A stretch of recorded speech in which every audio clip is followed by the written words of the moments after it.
Hi, and welcome back to Health Score. Today we're focused on nutrition and specifically foods to limit.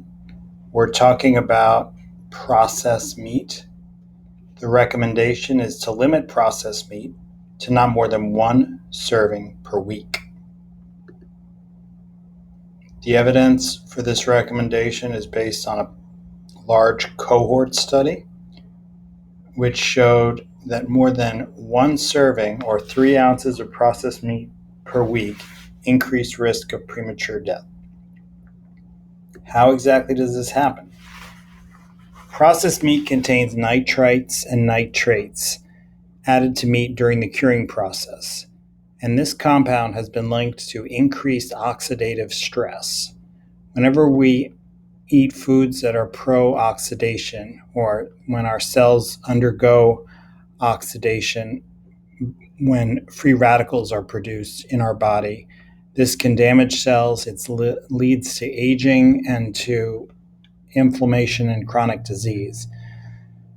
So introducing pro-oxidative components like nitrates and nitrites accelerate free radical damage in the body, leading to oxidative stress and inflammation. This is the opposite effect of antioxidants we can eat, like fruits and vegetables. And nitrates are also implicated in increased risk of cancer.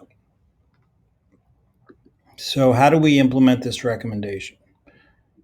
First of all, I recommend setting your goal to limit processed meat to not more than one serving per week. Any serving of meat, including processed meat, is considered 3 ounces or the size of a deck of cards. You can look on the label and see what meats have sodium nitrate or nitrite, and that's the meat to be avoided.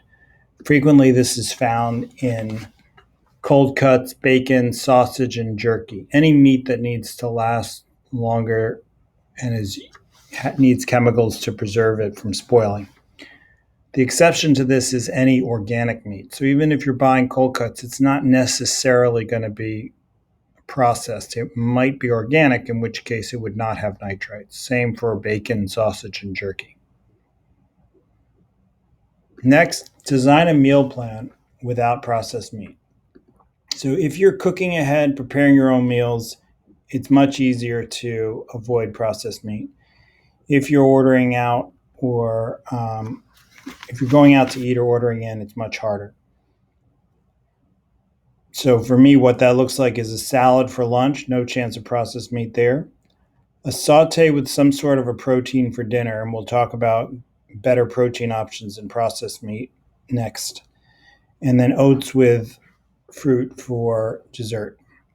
So when it comes to avoiding processed meat, the best thing to do is to not buy it. And you can see the only meal I have in the day that involves any kind of animal is dinner. And I'll show you what I recommend.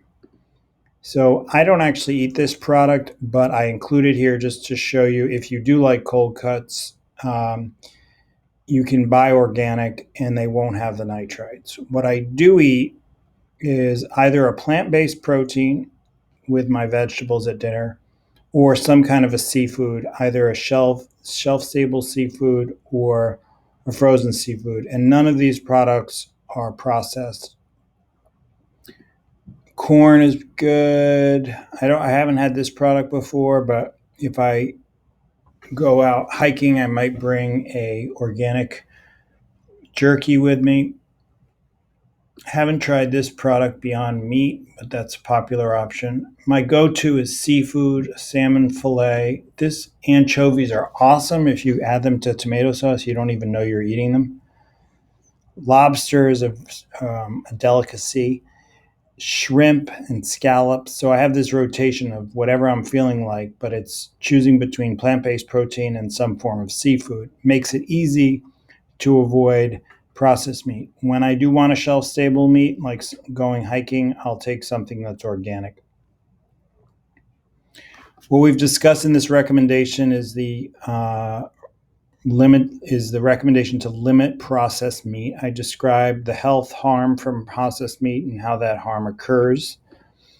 I gave you my recommendations for how to identify a serving of processed meat, how to identify the different um, forms of processed meat that exist.